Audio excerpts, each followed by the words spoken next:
Okay guys, I'm so excited to make this Jasmine Stitch pumpkin with you. To make this, you're gonna need super bulky yarn. I'm using this Burn It Forever fleece, and we're gonna use this entire skein.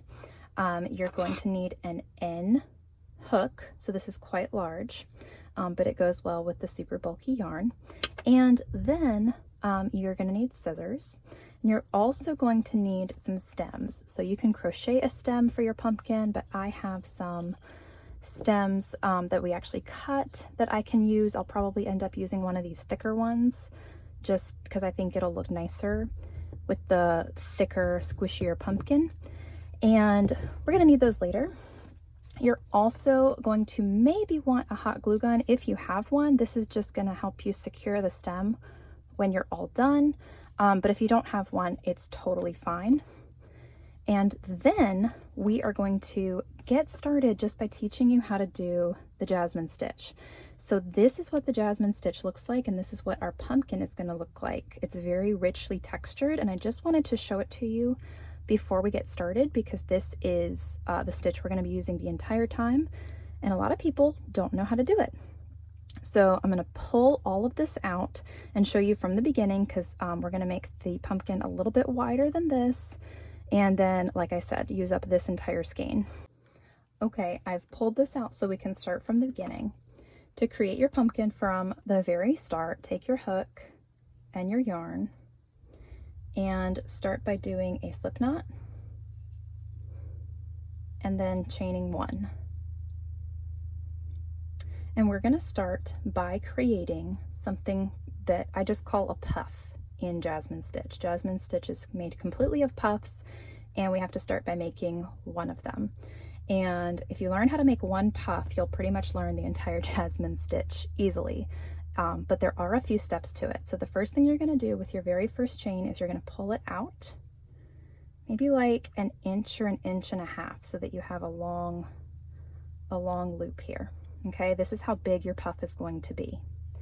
Now what you want to do is yarn over, reach into your loop that was basically your slip knot, and pull a piece through. So now you have 3 loops on your hook, and do that again.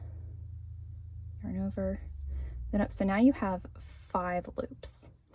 And sometimes in Jasmine Stitch you will do that one more time, but this yarn is so thick that we're gonna stop here. So you should have 5 loops on your hook, okay? Now what I want you to do is yarn over. You're gonna take your index finger and hold this piece of yarn apart from the other ones. This is very important. Now you're gonna take what you have on your hook and you're gonna draw it through your other 5 loops. So now you have all your 5 loops on this other piece that you're holding on both ends. Now take your hook, once you have that, and take it off of your finger. So now your hook has both of these pieces on top and your puff part is underneath. Once you have both of these pieces on your hook, you can yarn over one more time and go through both of them. So now it's connected. And then yarn over one more time and do a chain. And this should create a pretty distinct space right here. And this is what you're going to work your next puff into. So let me create one more puff along with you, and then I'll give you directions for doing the entire edge of your pumpkin. You're going to take the loop that's on your hook now, pull it out, yarn over, get a loop, and then do that one more time again. Yarn over, insert it, and get a loop. So you should have 5 on your hook again. Now again, you yarn over and hold that piece separately. Draw it through all your pieces. Then put the piece that you were holding on your hook, yarn over again, draw it through both of them, and then chain 1, basically. Okay, and this creates a whole line of puffs. And so for this project, to create the Jasmine Stitch, you're not even doing a foundation chain. Your foundation is puffs. You start out with them right away. So you need to do 4 more of these so that you have 6 puffs. You can rewatch the first part of this video as many times as you want. And then we'll come back and I'll show you how to continue the Jasmine Stitch so that we get that kind of star pattern that the whole pumpkin will have. Okay, so now I've completed 6 puffs total, and we're ready to move on to the next step of the Jasmine Stitch to create our Jasmine Stitch pumpkin. And what you need to know right now is that we've done 6 puffs, but one of these puffs, the last puff that you did, is kind of like your turning chain.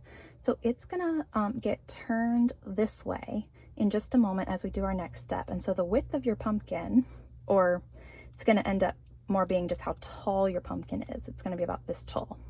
So that's the size. And to continue with the Jasmine Stitch, you are going to keep creating puffs, but now instead of doing 1 at a time, we're going to do 3 at a time. And to do that, we start with where we left off. My last puff is already set up to turn into another puff. And so I'm gonna take the loop that's on my hook, I'm gonna pull it out, and I'm gonna start the puff the same way you've already done all the others. So yarn over, bring up a loop, and then do that a second time. Again, we have 5 loops on our hook. But now, instead of finishing this puff, we're going to add 2 more puffs to it. So now we're going to draw up loops here and here. So the next 2 joins that you have in your line of puffs. This is the next one, and this is the next one. You can kind of pull it if you need to see those spaces better. And so the way that I like to do this is I like to just yarn over, go through, pull it up, yarn over, go through, and pull it up. And since that only gives you 4 on your hook, you can experiment with whether or not you want to do it another time or just leave it at 4. So you can have either 4 or 6 loops on your hook here. I'm going to go ahead and do it a 3rd time. And then we're going to do it this again over here. So again, yarn over, pull up a hook, pull up a loop, and I'm going to do that 2 more times. Okay, so now you can see I have a lot of loops on my hook, and this can be a little bit overwhelming, but you just gather them all together. And now I'm going to finish all of these loops the exact same way that I would do 1 puff. So I'm going to yarn over, hold it to the side, and try to go through all of these without catching any of those loops. That might take a few tries.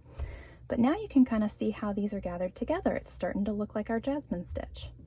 So again, I'm going to get both of these on my hook now. Yarn over, bring it through, yarn over and bring it through 1 more time. And that's it. That's how you do the entire Jasmine Stitch from here on out. Because now what you're going to do is you're going to create a puff here where your hook is already at into this little hole where your 3 puffs come together, and you're going to have a puff here and here. So at the base of where your puffs are now, and the next one after that. So I'll show you what that looks like. We create our loops here. Got 5 on my hook. Now I'm going to yarn over and reach down here to the base. Maybe I should lay this out and you can see it a little bit better. I'm going to reach down here to the base, pull up, and I've decided I'm going to do that 2 more times. Okay. And now let's zoom in case you need a little help, a bit more help seeing. Now I'm going to reach over to this spot and go 1, 2, 3. Again, yarn over, hold it, pull it through all of your loops, and then finish it by putting what you were holding on the hook, yarn over and drawing through, and then doing a chain stitch. Okay, so now you see these threes coming together, and when we add our next row on top of this, then all of the puffs will come together and look like little stars or flowers.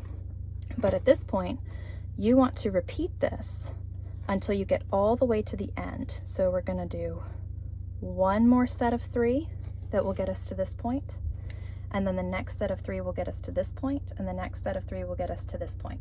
So from what you've already done, along with me, we need to do that 3 more times.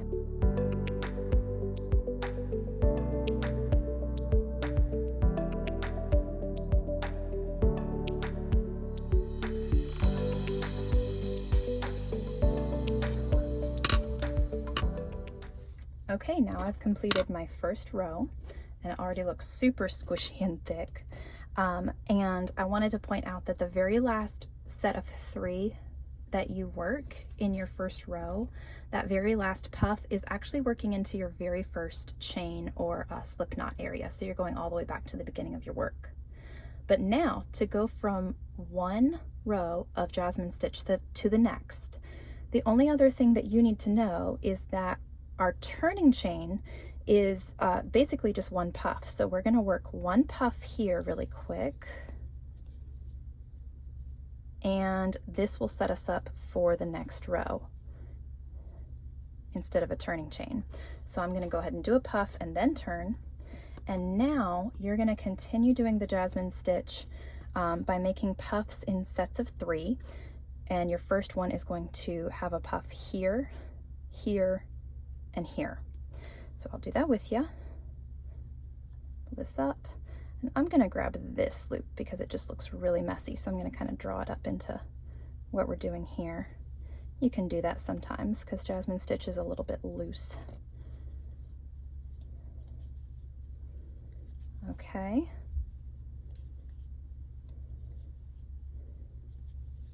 Okay. So here's our first set of 3 in row 2. I'm going to draw it all together like we've been doing. Chain in there, bring them together, and then chain 1.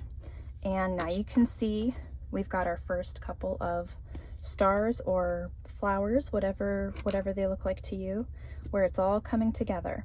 So at this point, once you understand things as far as I've gotten, then you've mastered the Jasmine Stitch, because there's nothing else involved with this. You're just going to keep making puffs in sets of 3, going from the top of your last set to the base of your last set and to the next join over, the next place where 2 puffs come together. You're going to keep doing that all the way across this row, and to go from row 2 to row 3 next, you just create a puff. And so this is all that's involved, and this is all you need to do. We're going to keep doing this until we run out of yarn for our pumpkin.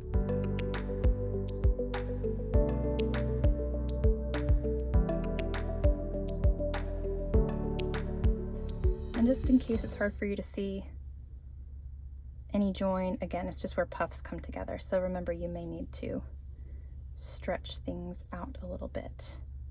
But hopefully when you're not stretching it out, it looks very full without a lot of gaps at all. Okay, so now we're done with row 2. Again, all you need to do here is create a puff,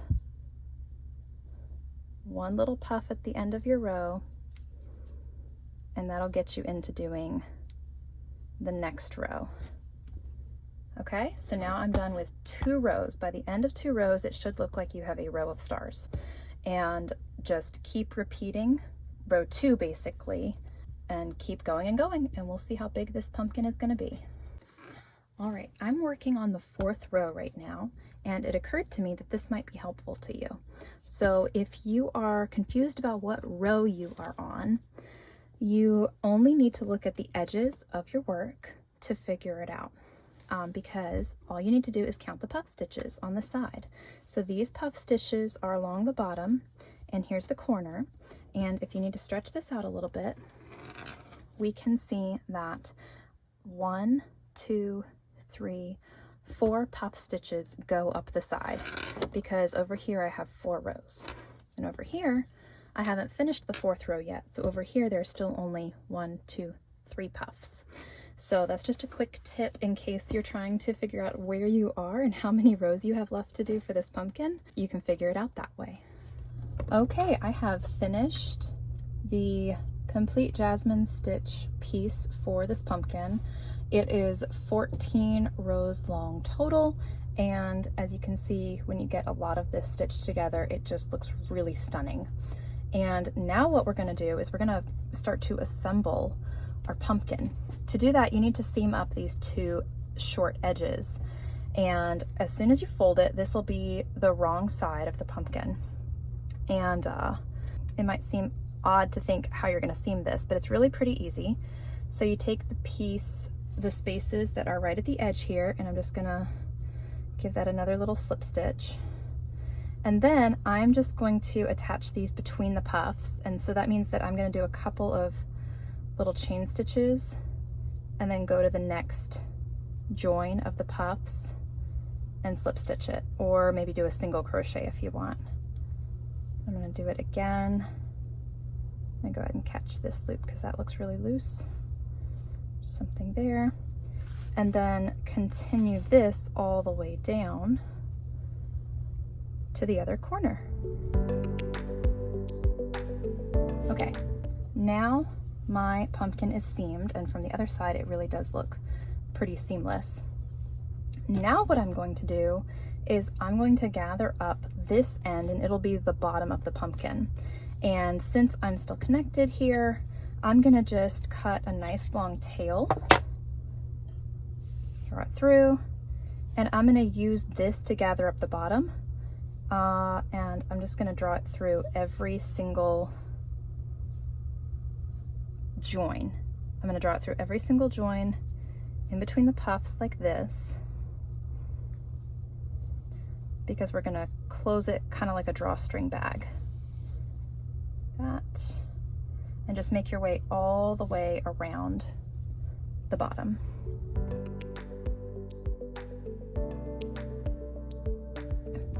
Once you've done that, you just pull these together, and I could slip stitch it and just tie it off, but I have my end right here where I started the pumpkin, so I'm just going to use that and tie these two ends together.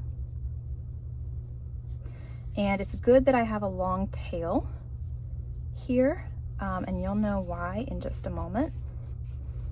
But once you're done securing this, the bottom part of the pumpkin, now I'm going to turn it right side out and put that on the inside. So here's the very bottom of the pumpkin. Here is top. It kind of looks like a very thick hat, and you want the long end to be hanging out, so you do want a tail that's long enough for that. And at this point, we're going to pick another piece of yarn, and we're going to weave it around the top edge the same way that we did with the other edge, but we're not going to draw it closed yet because we need to stuff this pumpkin. So go ahead and weave it around the outside edge, and then we'll come back once I'm done with that.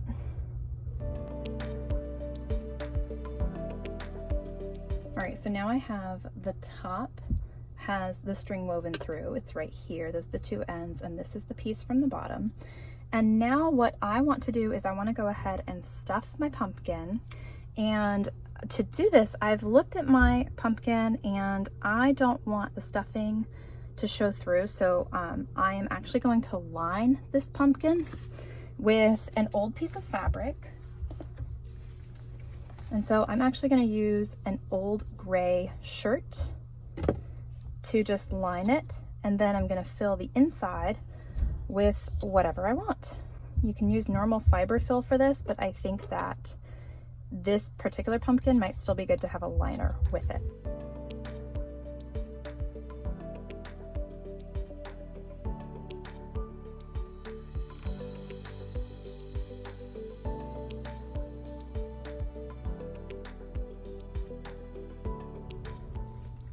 And I'm going to just put this in the bottom like this.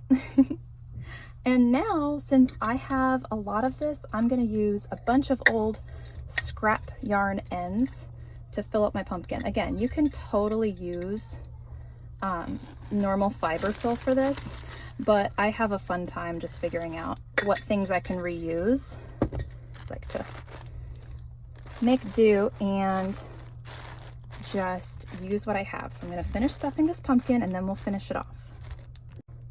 Okay, so I've added a little bit more stuffing, and I think even as I gather this together, we're gonna have a really nice shape, and I know that none of those colors or little pieces of yarn are gonna poke through because I chose to use a liner here, and that's what I wanted. So now I found my pieces again from the top, and I'm gonna go ahead and gather those in. Okay, so just go ahead and pull this in, but before you finish it, you want to go ahead and figure out your stem situation. So I've got some really thick pieces of wood here that I cut for stems, and I think this one's going to work perfect. So before I completely finish this, I'm just going to stick this down into the pumpkin so that it's as tall as I want. And you can see that's going to look really, really cute. And then once you have that, you can go ahead and completely finish drawing this together around the stem.